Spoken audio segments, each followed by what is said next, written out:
अरे हमने देखा किस प्रकार से दुर्योधन की आज्ञा पर अर्जुन ने और भीम ने, नकुल सहदेव ने गंधर्वों के साथ में युद्ध किया और बहुत घमासान युद्ध के बाद में इवन जब गंधर्व अपने प्रिजनर्स को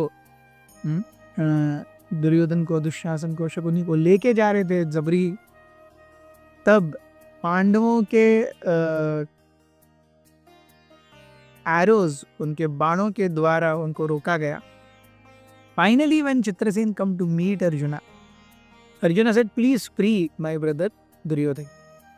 चित्रसेन ने कहा तुम्हारा भाई इतना निकट्ठू है, इतना उसे अकल नहीं है, वो हमारे साथ युद्ध करने आता है और उसके दिल में केवल छल है, केवल जहर है तुम्हारे लिए, तुम्हें क्या मिलेगा दुर्योधन को बचा करके। अर्जुन ने कहा मैं अपने भाई के आदेश से बंधा हूं, अगर तुम चाहते हो लेकर के जाना है तो मेरे भाई से बात करो, अगर वो हाँ बोल देंगे तो लेके जाओ। सो जब युधिष्ठिर महाराज आए वहां पर उस दिन का पूरा यज्ञ समाप्त करके, तो चित्रसेन ने उन्हें नमस्कार किया और युधिष्ठिर ने कहा उनसे कि आपने दुर्योधन और बाकी सबको न मार करके हम पर लगने वाला एक बहुत बड़ा कलंक बचाया है। अगर लोगों को पता चलता है कि दुर्योधन इत्यादि यहाँ आए हैं और हमारे रहते हुए वो मर गए, तो हमारे लिए वो कितनी मुंह छुपाई और नाक कटने जैसी बात होती। तो आपने इन सब की जान बख्श दी है, अब कृपया आप इन्हें छोड़ दीजिए। जब चित्रसेन ने युधिष्ठिर महाराज को ऐसे देखा, युधिष्ठिर महाराज के बारे में उनके हृदय में जो आदर था, उस जो सम्मान था, वो कई गुना बढ़ गया। चित्रसेन ने कहा सो बी इट, सबको छोड़ दो। दुर्योधन, शकुनी, दुशासन इत्यादि को लाया गया और चित्रसेन देखते देखते उन सबको युधिष्ठिर महाराज को प्रणाम करके चले गए। युधिष्ठिर महाराज अब दुर्योधन को इतना बुरा लग रहा है, उतना बुरा लग रहा है, उतना बुरा लग रहा है, यो केवल हाथ सर नीचे करके खड़ा है।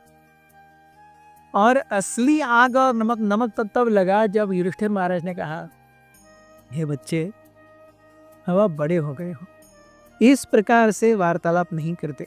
दुर्योधन का सर शर्म से झुका हुआ था।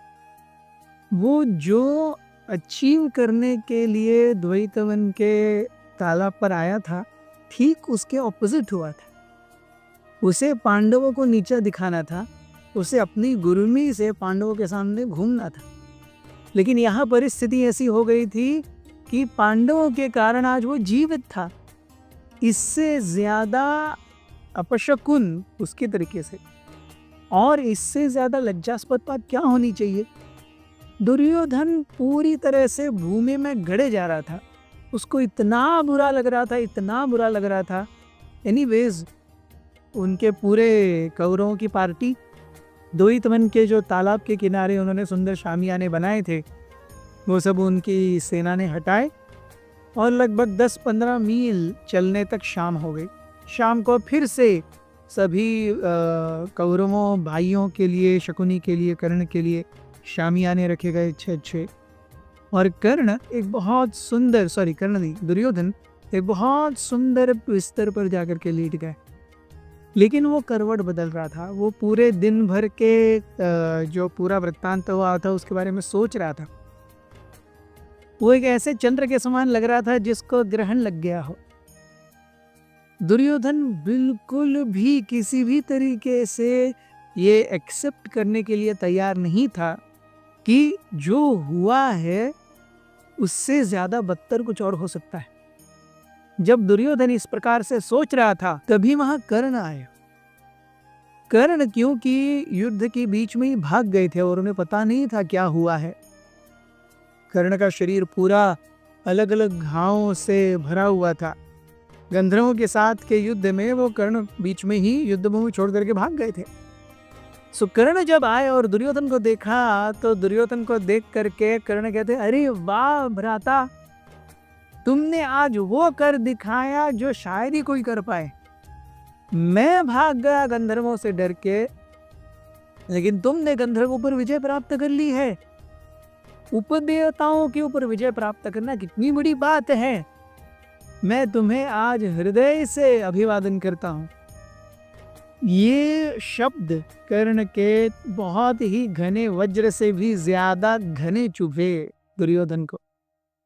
उन्होंने अपना मुंह फेर लिया और कर्ण से कहने लगे, कर्ण तुम जानते नहीं हो आज क्या हुआ है।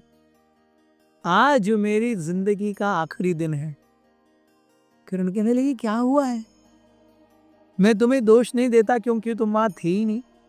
उसके बाद में दुर्योधन ने पूरा वृत्तांत बताया, क्या हुआ, कैसे युद्ध हुआ। उसके बाद में दुर्योधन ने बाकी को कैसे बंदी बना लिया गया।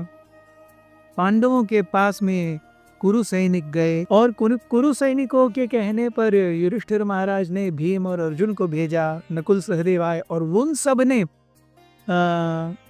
चित्रसेन के साथ युद्ध करके, गंधर्वों के साथ युद्ध करके दुर्योधन को छुड़ाया।